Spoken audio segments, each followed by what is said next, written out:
So you get the nice tart grapefruit, nice warmth and depth from the darker rum, and then those warm spices from the Allspice Dram makes it a really lovely cocktail. It's like giving me thoughts of summer, but still being wonderful for drinking in February. So let's go shopping. So first for our cocktail, the Corduroy Bear is going to be 10-to-1 dark rum.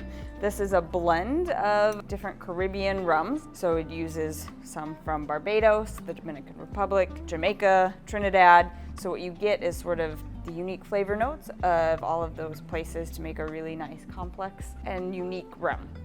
So next, we've got the St. Elizabeth's Allspice Dram. This is going to be made with a base of a pot-stilled rum, and then it uses the Jamaican allspice berry, which gives a lot of those warm baking spices, which are a beautiful addition to our cocktail.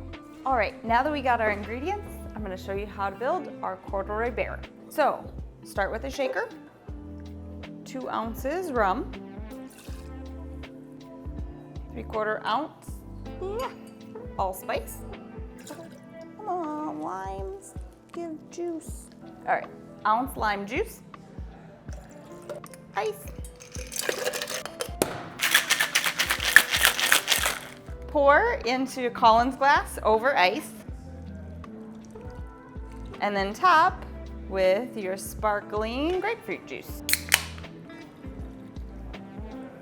That's all. So that is how you make our riff on a Corduroy Daiquiri, the Corduroy Bear.